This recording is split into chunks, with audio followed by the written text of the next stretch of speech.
Thank you. Thank you for joining today's virtual program. Today, we're excited to feed our foodie spirits by hearing an inspirational and pioneering story from two amazing farmers, John and Sukey Jamison. According to Chef Dan Barber, these two broke the mold of modern agriculture. When everyone else was heading towards mass production and uniformity, they looked to the past in the great tradition of peasant farming. The flavor of their lamb speaks for itself, but their story and this book shed light on why. And I wanted to read one other review from the back of their book by Frank Stitt, who is the chef owner of the Highlands Bar and Grill at Cafe Fonfon and Bottega in Birmingham, Alabama. Coyotes in the Pasture and Wolves at the Door is a fascinating glimpse into the heart of the farm-to-table movement, beginning with a family who fights the good fight of farming with integrity and passion. John and Sukey share their story, secrets, and struggles of raising the finest grasses and herbs for their beloved sheep. A visit from world-famous chef Jean-Louis Paladin, who stomped through their pastures in his elegant blue suede shoes and Hermes scarf, is recalled. He wanted to see who was producing the best lamb in America, lamb that reminded him of the finest agneau from the salt marshes of Bordeaux. And he found it in the Jamison's rolling hills. This behind the curtain look at my friend's remarkable life brings laughter to my soul and tears to my eyes. So thank you all for joining us today, and we want to welcome John and Sukey Jamison. I'm going to start off by asking the question, can you tell us what you mean by farming for the future? Well, it's interesting. So, hello everybody, and thank you. Thanks for having joining in. Yes. Yeah. So what you read from Frank Stitt is interesting in the question you asked about farming for the future, because and what Dan Barber said about us going back to the peasant type farming is what. And then why is that? Why do we say that's farming for the future? It sounds paradoxical, I guess. But what we did was we were very interested in the grass that we have in this area, and when we started farming for fun. In the mid-70s, the price of grain had gone up very high in the mid-70s because of the Arab oil embargo of '74.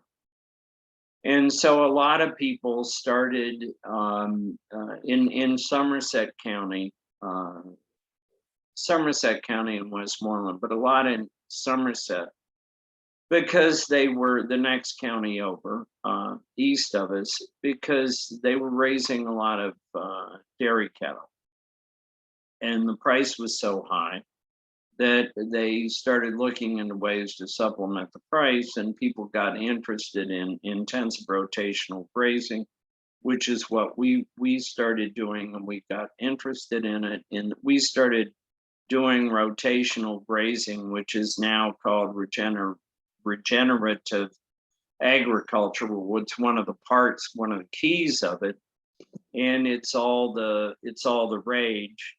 And we were doing it 35 years ago. And the reason that people in Western Pennsylvania were doing it before other places in the country is because the first high tensile wire fencing product was made in Pittsburgh by US Steel, the wire. And so we started utilizing this much earlier than other parts of the country, and got interested in it because the grass in Western Pennsylvania is so good. So what we're doing now is, because all we read about now is of agriculture and how wonderful it is, we've been doing it for so long, we didn't even know what we were doing, or that there was a name for it. And so now that we aren't selling to restaurants and doing the mail order business like we were before, we're just staying on the farm, rotating and doing it the way that we want to do it and the way truly it should be done. And that's what we're doing, and that's what we're doing with the future. Is we have a ewe flock of about 150 females, and we're growing that, increasing that, and we rotate them on the pasture. So that's what we're doing. So when and why did you decide to raise lamb? We started raising lamb in the 70s, and it was because Sukey had a 4-H project for the kids. Yeah, it was that simple. After we bought our 65-acre farm, that we were going to restore a stone house.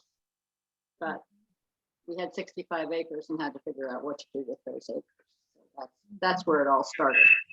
And we figured lamb was a good choice because they were small and I could handle them. And 4-H was a good place to learn about animals. And that's how we started with the children with their 4-H projects. And I would say also because we had a neighbor farmer that heifers at our place, dairy heifers, and as Sukey said, they knocked everything down and they were a pain in the neck. So at least, and so she decided. So that's how it started. We visit the United Kingdom and we see the lambs and poultry and everything roaming around together. Right. And the meat and the eggs we've had there has been such great quality. Is this the same sort of idea that you're doing, allowing them to just eat the wild foods in place? Well, yeah. Areas rather Yes, than bringing in. Right. And what's so interesting about that is that really in every other country but ours, I think, they're raised on grass and they're just kept outside, and that's the way it is. And so when we started selling to Jean-Louis Paladin, he loved our lamb, and he compared it to a lamb in France called Sisteron. And Sisteron, the elevation of Sisteron is 1,400 feet. We're 1,250. So 1,400 is similar to where, Ellen, you were talking to me about up on the ridge. So Somerset, that area is 14 to 16, 18. And so the grasses are similar, and the grasses are just wonderful here. So the lamb in France is prized in certain areas. In Ireland and England, it certainly is, and that's all they would use. And in France, interestingly, in Southern Europe, the main reason for keeping sheep is for sheep's milk, because the main reason is that the best cheeses, Roquefort, Pecorino Romano, and some fetas are all sheep's cheese. And so the chefs use Jean-Louis' first lamb that he bought from us were milk lambs, 10 kilo, 22-pound lambs that were right off the mother, because that's what he was used to having there, because that's what they used. It's interesting. He changed later to a little larger one because Americans couldn't deal with it, but because of the Bambi factor, but that's a whole other thing. Can you tell us about the relationships you've made with chefs? Do you have any favorite stories or interactions with chefs? Well, probably I mean, the most fun stories, and they're all in the book, but we became very good friends with Julia Child, who was the French chef, of course, the TV chef. And we became very good friends with her over the years. And I met her we met at a food conference in Miami in 1992, and at a cocktail party. Make a long story short, um, she was listening to me talking to a butcher about a problem I had with cutting the lamb and how to sell all pieces and blah, blah, blah, because that's the issue. How do you get rid of all of it? And so someone asked Julia, well, Julia, where does the rack come from? And Julia turned around to me. She was behind me, but I didn't know who it was. There was just very loud people. And Julia was a very loud person. And she was very big. She was 6'2". She played basketball, Smith College. And she also was in the CIA, as we all know. But anyway, so she, all I hear is this, I hear a rustle, and this person turns around and she said, "Dear, show them where the rack is." And with that, she turned her back to me and wanted me to take my two hands like this, which she did on TV, to show on the carcass, her back, where the rack was. And I had to show where the rack was, where the saddle was, and later where the leg was, which was a little risque. But anyway, that's how we met, and we became very good friends over the years. She was quite a character, much more fun in person actually than on TV. She was a character, very smart, and very she was very much a student, so she was interested in what we were doing, which was humbling, certainly. So and helpful. We have a lot of stories about that in the book, and then the chef, and then Charles was on the pure chef side, was the only 2-star French chef that was in this country at the time, and his fame was based on the fact that he was the youngest French chef at the time to ever get 2 Michelin stars. He was only 28 years old, which is amazing. And they weren't, and Michelin didn't have the coverage then in the early 70s that it does now. So it was a big deal. But he visited the farm once, and I gave him a tour of the farm, and he was very French. And so we walk out of the barn, and he was wearing blue suede Ferragamo loafers in my barn with sheep slag, and also was wearing an Hermes scarf. And he steps out after looking at the lambs and being very pleased, and he looks at the sheep across the hill, and he says, "How many sheep's on the hill?" And I said, "Oh, with everybody," meaning ewes and lambs, mothers and lambs. I said, "About 600. And he said, "How many mommies?" And I said, 400. And he said, "How many daddies?" Which a Frenchman would be concerned with this. And so I counted up what I had moved, and I said 4. And he went, "Ooh la la!" Like, it was great. It was great. He was character too. These guys were fun, and it was a fun time because food was changing, being influenced by. He was the first chef on the East Coast to really buy from farmers, and Alice Waters at Chez Panisse in Berkeley was doing the same thing on the West Coast. But he was really a chef. He started cooking as an apprentice when he was 12. That's how things are different. But Alice is interested in French food, but she's not a trained chef. But certainly was bought locally, and that's what she does. And we're all the same age. So when this was starting, with this food revolution, it was Jean-Louis, if he were still alive, I'm 74. Alice is somewhere around there. I think a year or two older, but I don't want to say that. She's still a hippie, so you'd never know.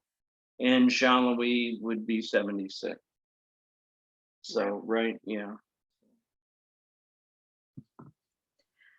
What have you noticed about the relationship between a chef and the food that they're serving? They're becoming, I think, a lot more attuned to where their food comes from.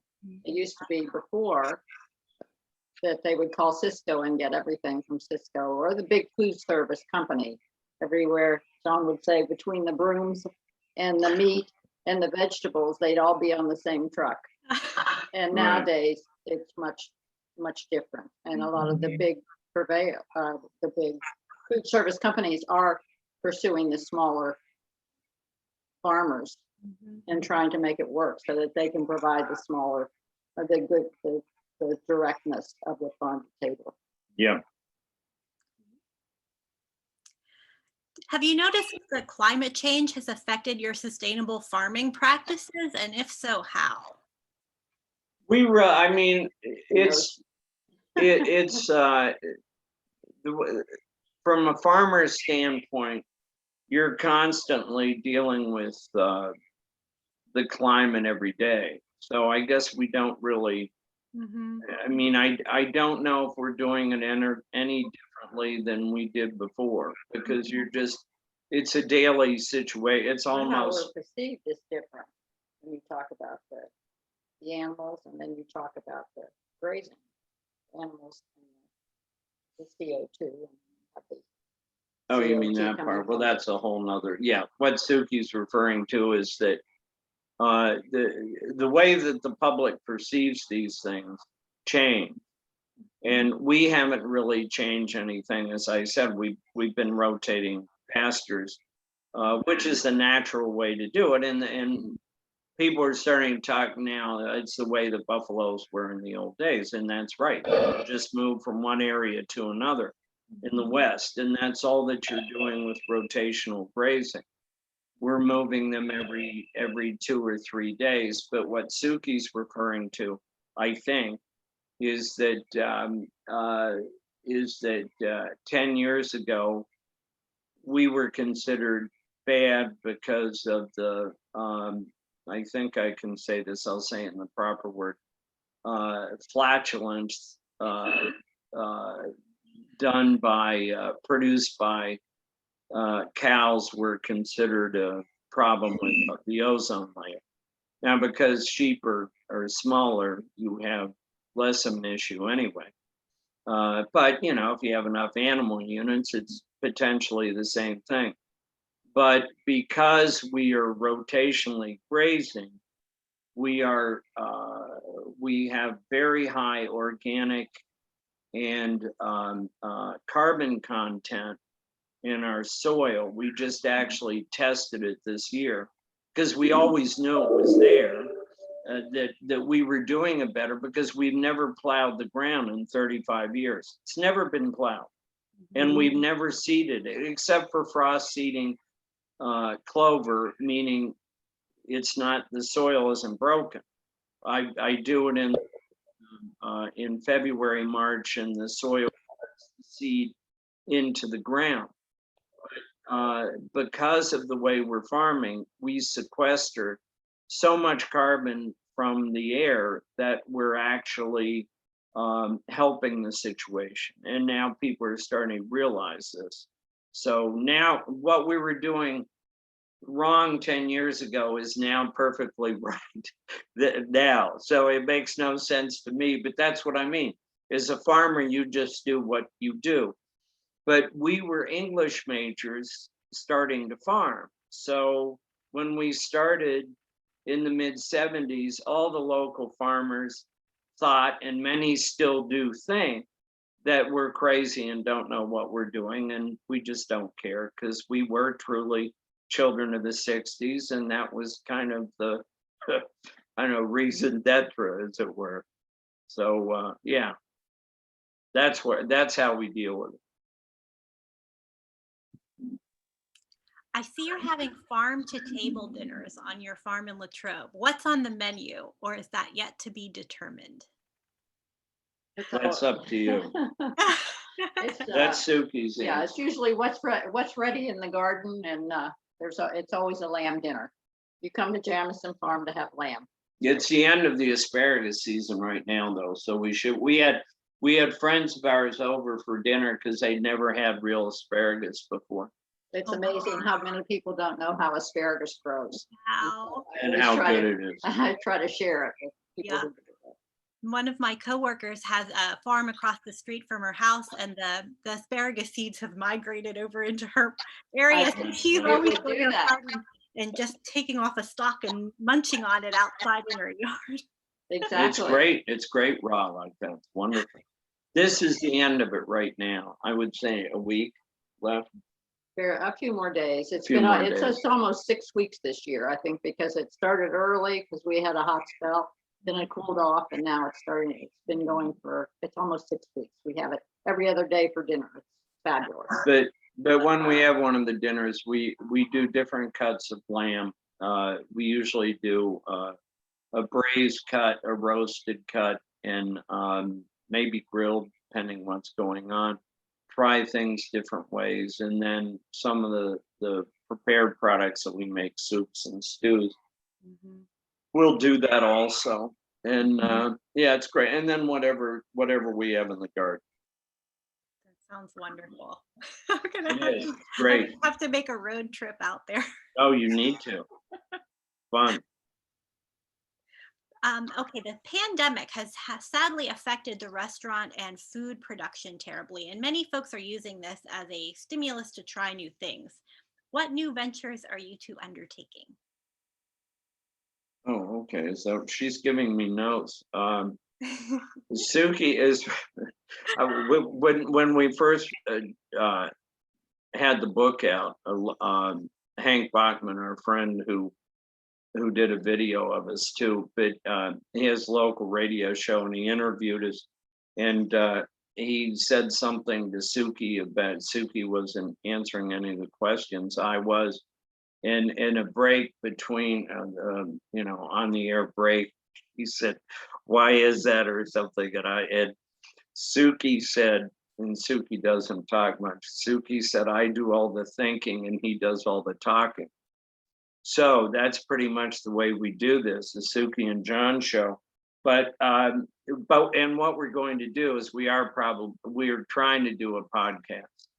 So we're gonna set up a podcast because there's interest in. I mean, we were, for whatever, at the risk of being immodest, and it's all in the book, is we just happened to fall into this, that we were at the start of the food revolution. So we met and became friends with Julia. We met with the only Michelin starred chef in the country, with whom we became dear friends. And it was just great. And so we're talking about that, and we're talking about the farming methods, because they all kind of interact. When we started the farm, we didn't know if we should look at, for instance, do we sell to just natural food stores or something? But what happened was the French chefs, especially the European chefs, because they bought local, because that's what they had to do. And Jean-Louis was born in 46. So he was in a war-torn country. And so they didn't have refrigeration. They weren't like American kids. And so he started cooking, and it all had to be local food. So there was much more interest in this. So what we, I think, are talking about here is our farming methods, which are more natural and more like the Europeans would do, and really old ways, as people have used that expression. We're doing things the old ways, and it's interesting. It's more healthy, and it's also all the rage. People were interested in how it got there, and it's a big deal now. So farm to table is, I mean, Jean-Louis, as we say, was doing farm to table before anyone knew what that was. I mean, it was just the way he would do it. He would not think of, well, when he first got here, he got foie gras from France that was in a can, and so he couldn't deal with it. So he got another friend of ours to start raising ducks, in this case for foie gras, and started us doing lamb and another guy doing what was diver scallops, and so it's just interesting. But what we're going to do is talk about all that, and I think we can weave the food part and the farming part together. That's very exciting. Thank you. With the new technology and everything too. Oh yeah, Yeah. It's yeah, amazing new what you can old. do. Uh-huh. Yep, yep. Yeah, that's right. Yes. So the recipes in your book look amazing. Do you have a favorite recipe? Well, I love the bolognese because we love pasta, and we live in Western Pennsylvania, and there's every kind of Italian restaurant under the sun, but nobody has a bolognese like that. And it's made with lamb, of course, and Sounds can't good. be beat. And we fed all the kids that way. I mean, they all were raised on it. It's absolutely delicious. And because we were trying to sell the racks and all the fancy cuts at that time. So is it Chuck that wrote before? Who gets the shoulders? Oh, Charlie. Charlie. So when Charlie wrote you earlier about the shoulders, is before we could get rid of shoulders in the old days. When we first started, all that the chefs wanted were racks and loins, and we couldn't get rid of the shoulders. Now people love the shoulders and the shanks.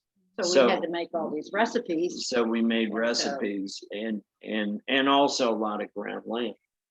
And the kids were just raised on ground lamb because we were and putting in spaghetti sauce in Western Pennsylvania is kind of a no-brainer. So it was great. And it's better. It is. It has a better taste to it.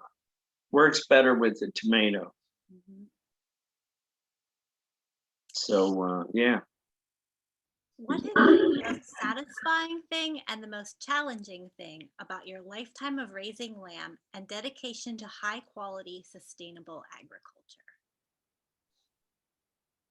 What was the most satisfying? Well, we live in a beautiful place. We've worked all these years, and now we're sitting here just enjoying it and raising lamb on the farm. Well, the challenging part of it is that the name of the book is Coyotes in the Pasture and Wolves at the Door. And so the most challenging part, to which I dedicate a chapter, the last chapter, was really trying to get people to lend us money. It's a terrible problem in agriculture. And there's been a lot of issues right now with having money and availability for all across the population of trying to get money to farm because land is so expensive, and banks are banks. What could I say? Banks are what do I say? Evil necessity. That's not the word I'm looking for. A necessary evil is what I'm trying to say. And so you need them to be able to farm. But when we started, and I talked to a local farm lender about borrowing money to sell lamb chops through the mail, I had to step back to let the guy pick himself up off of the floor because he fell over laughing. I mean, it was considered what I was doing was stupid. Well, the reason that it's worked in the long run is that the price of lamb at that time was 45 cents a pound live weight. Today, the auctions, it's $2.80. And a lot of that increase is because of the, in my opinion, again, it's being immodest, but it is what it is a lot of people know about Pennsylvania lamb. We have a competitor in Greene County who sells nationally also, and he has a great product. It's a little different, but he has a following, and so we've done that. But you could not make it work at 45 cents a pound. Now we've caused the whole price to raise, and that's a good thing. But at the time we were trying to borrow money and were turned down, the only farmers that were getting money were dairy farmers who now are in deep trouble. But back then they got a weekly milk check from the dairy companies, and they had stainless steel tanks that could be collateralized. And we just have grass. So it was a stretch, but no one cared about fancy food when we started. So all of this has just changed, and it's been fun. And so it's just, as Sukey said, living on the farm is wonderful. And because we're up here and nobody really knows even where we are unless they really are trying, and that's a good thing. And animals are much more friendly than people, and so it's very good. And we've had a great life meeting a lot of people, but the struggle has been the financing. It's tough for small farms. There are some questions here from the audience for you. So Kathy Hale, who is she's a fellow librarian here at the State Library. She asks, with a downturn in restaurant usage during the pandemic, do you see that in the numbers of lamb you're selling? Do you sell sheep's milk now? Yes and no. All right, that's the answer. So the answer is that the reason we really stopped the mail order business was because of the restaurants. We sold, it was 80% of our business. And we were selling to very high-end restaurants all over the country that were charging $200 plus for dinner. So we had a following. So when all this hit the fan in March of 2020, yes, it affected us very much. And we kept on going with the business because we had a mail order business, and we felt obligated, quite honestly, to our customers through the end of last year, because the people depend upon us for Easter. Things stopped in March. Easter last year was April 21st. So we took care of that and then kept on going. And then we kind of stopped doing it, and we're going to do dinners and probably have pickup here. That's how it looks at this point. But it's kind of to be determined. As far as the sheep's milk and cheese goes, no. We made a decision early on that we thought about wool, we thought about meat, and we thought about milk. And at the time we started, there weren't good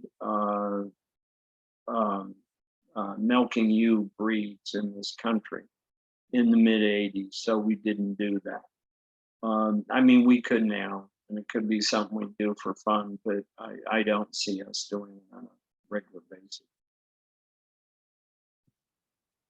Okay, there are a couple of comments. Antoinette says, interesting character, Julia Child. Oh yeah, she was. My She husband loved, he was really excited when I told him we were hosting you today because he said, I read their book. They knew Julia Child. well, it was so funny. As a matter of fact, I'm writing a letter to her grandnephew, who wrote the book about Paris, which was part of the movie Julia and Julia, Julia, Alex Prudhomme.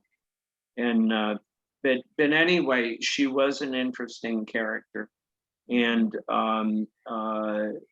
when we started when we started the business, Sukey's mother had gone to the cooking school that she had with the two other authors of Mastering the Art of French Cooking, who is, let's see, Gertrude, I mix the name, Simone Beck, who she called Simca, and then I think it's Gertrude Berthold.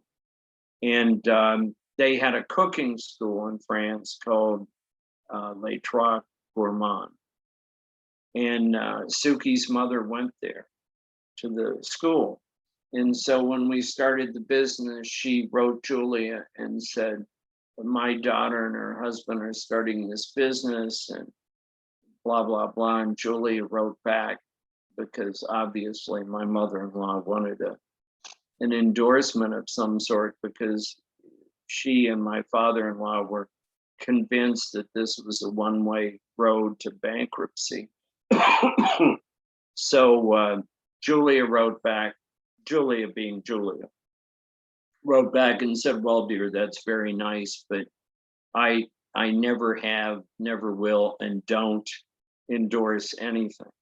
And then in the book, I put in the letter where she did say it was the best lamb she had, but that was kind of between us. But yeah, she loved it. So yeah, but she was quite a character and very endearing. And we learned a lot. And we learned a lot from her, but she was such a great student that when she and I, and it's in the book, but we had an issue with the lamb being tough, and the chapter's tasty but tough, and I go into the explanation, and she was fascinated about how we fixed it. And once she understood that we could fix the problem, then when anyone would call her about a problem with meat, she would refer them to us. So that was neat. That was fun. But that's what she was like. She was very much a student. And she always said she learned something. It wasn't a cliche with her. We were having wine at 10 in the morning, by the way. And she said she learned something new every day, which she did. She was on the lookout. Lori commented, great job with the voice acting. Oh, thank you. Lori also asks if you host farm tours. Yes. Yeah. We haven't that much, excuse me, we haven't that much in the past because we've been too busy, but you know, as Sukey was trying to explain in the Farming for the Future thing, we're kind of going back to the way we did it when we started.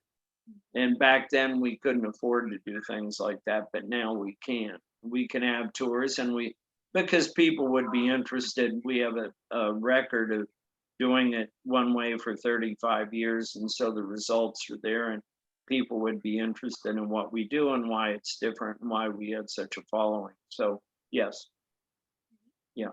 She also commented that pioneers are always considered stupid by people who can't see the vision. I'm so happy you have succeeded in your dream. Well, thank you. Thank you. That's Thank very you. nice because you are considered stupid. Yeah. Yeah. And you know, going back to well, maybe I shouldn't say this, but see, she's laughing already, but going back to trying to borrow money, it's the same. That's a cat. It was the same situation. They'd ask another farmer and they'd say, they're nuts, they aren't going to last a year, so don't talk to them. So you always have that, but that's normal. So here's a question, I'm not sure. Suzanne asks, what do you see as a solution for the property tax issue in PA? Is that a farming Is there something about property tax issues with farmers? Any ideas? There may be, but I don't know. Okay, Yeah, we'll skip that one then. yeah, I don't. Okay. All right. So Mel says, our family has 30 acres in Greene County. Do you think you could scale down and thrive on a piece of property that size? He's saying, meaning Mm-hmm. he's referring to Mm-hmm. himself. It depends if it's cleared. The grass in Greene County is wonderful. This gives me a chance to address this. At the turn of the century, 1900, the largest merino flocks in the country, when merino was raised profitably for wool, the largest merino flocks in the country were in Greene County or all Southwest. Southwest. We're in southwestern Pennsylvania. Greene County, there's a family that still has a lot of merinos down there.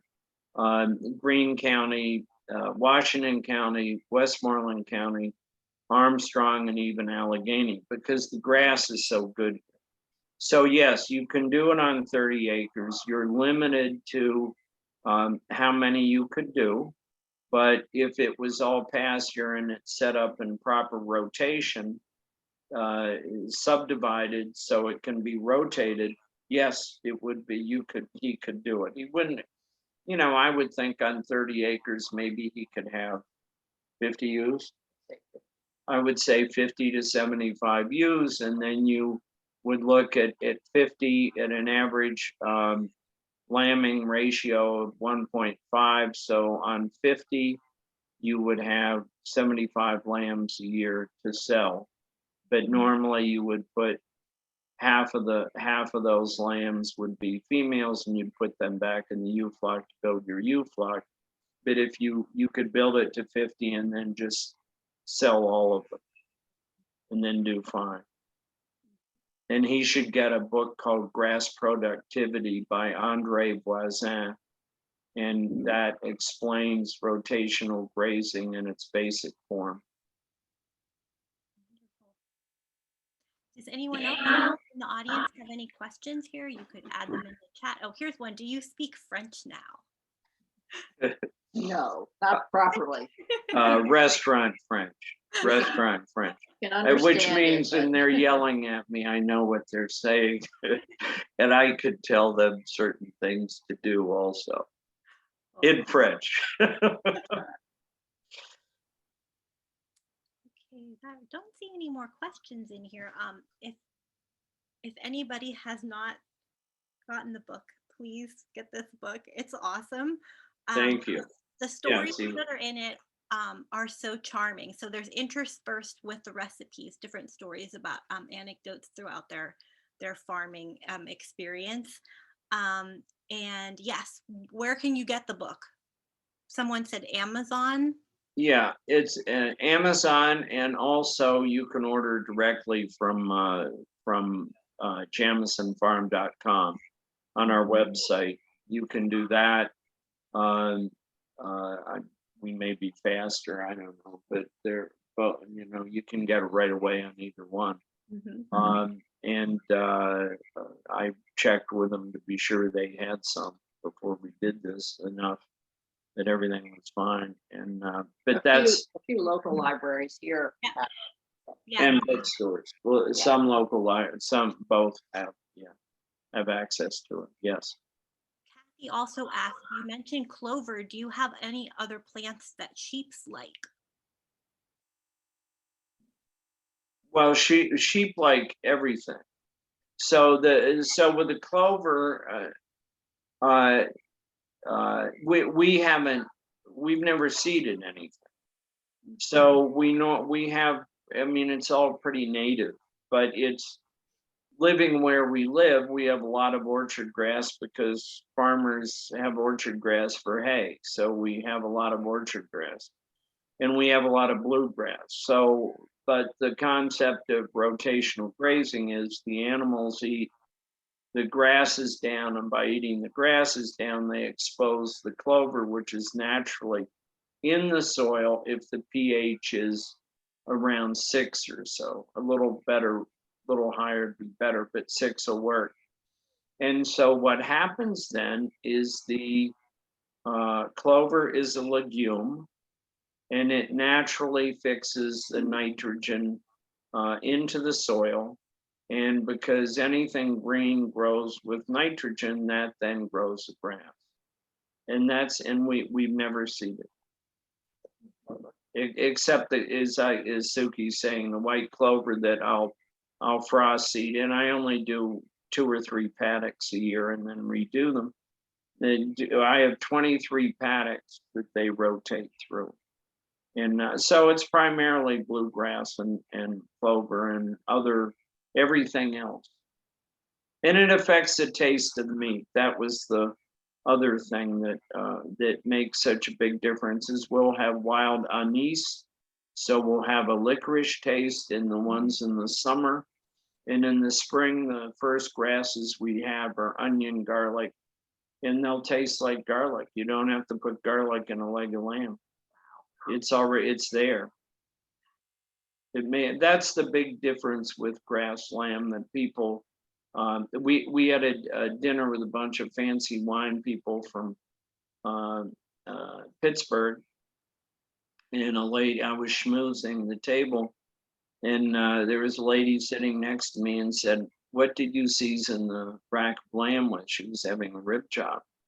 And I said, "Salt and pepper." And she said, "Oh, no, there's something else in here." And I grabbed the rib out of her hand, off her plate, and I ate it. And I said, "No, that's the grass. That's what you're tasting. You've never had grass lamb before. That's what you're tasting." She said, "That's incredible." I said, "Yes, that's what the fuss is about. It's that simple. Plus the animal's better." The other thing I should plug quickly is not plug, but I don't want to forget it, is the other thing Jean-Louis always said about our farm was that the lambs are outside all the time and everybody's happy. And he said, "A happy lamb is a tasty lamb," which is true. So, Kathy asked if you use a dog to move the sheep. yes, border collies. I have 3 border collies. Yes, purebreds. Nice one. That's great. Does anyone else have any final questions here as we're getting towards the end of the hour? Okay, please make sure to check out John and Sukey's website and what's going on their farm and what they're up to in the future. And thank you all for joining us today. It's been an honor to meet both of you, Sukey and John. And thank you for taking the time to talk to us today about sustainable farming and eating local. And I'm sure you've made all of us very hungry now. I'm kind of hungry too, man. But yeah, thank you. Yeah, it's fun. Thanks for spending the time with us. Thank you all. Have a great day, everyone.